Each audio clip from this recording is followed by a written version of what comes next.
আসন্ন জাতীয় নির্বাচনে ভোটারদের মতামত জানতে জরিপ চালিয়েছে বেসরকারি পরামর্শ প্রতিষ্ঠান ইনোভেশন কনসাল্টিং। জরিপের তথ্য অনুযায়ী ভোটারদের মতে পরবর্তী সরকার গঠনের সবচেয়ে বেশি সম্ভাবনা আছে বিএনপির। বুধবার রাজধানীর আগারগাঁও আর্কাইভ ভবনে আয়োজিত এক অনুষ্ঠানে এই জরিপের ফলাফল তুলে ধরেন প্রতিষ্ঠানটির ব্যবস্থাপনা পরিচালক মোহাম্মদ রুবাইয়াত সরওয়ার।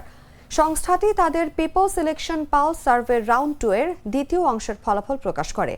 জরিপের তথ্য অনুযায়ী ভোট দেওয়ার সিদ্ধান্ত নিয়েছেন এমন অংশগ্রহণকারীদের মধ্যে জনপ্রিয়তার শীর্ষে রয়েছে বিএনপি।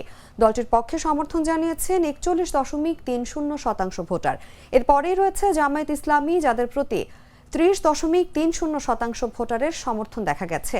গেল বছরের গণ অভ্যুত্থানে ক্ষমতাচ্যুত আওয়ামী লীগ তৃতীয় স্থানে আছে, যাদের ভোট 18.10%।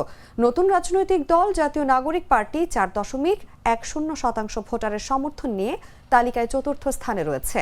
ভোটারদের মতে পরবর্তী সরকার গঠনের সবচেয়ে বেশি সম্ভাবনা আছে বিএনপির। 40% ভোটার মনে করেন বিএনপি সরকার গঠন করবে। অন্যদিকে 23.3% ভোটারের ধারণা জামায়াত সরকার গঠন করতে পারে।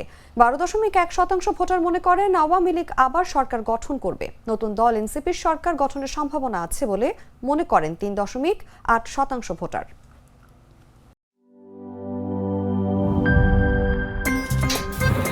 আমার একটা স্মার্ট সিদ্ধান্তে 25% গ্যাসের খরচ কমেছে। ভাবছেন কিভাবে? সাধারণ গ্যাস স্টোভ বদলে আমি এনেছি আরএফএল গ্যাস স্টোভ। এর সাইন্টিফিক নজল ও ব্রাস বার্নার ক্যাপ সমানভাবে তাপ ছড়িয়ে রান্না করে দ্রুত। তাই গ্যাসও বাঁচায় 25%, টাকাও বাঁচে 25%। আরএফএল গ্যাস স্টোভ নিরাপদ ও গ্যাস সাশ্রয়ী।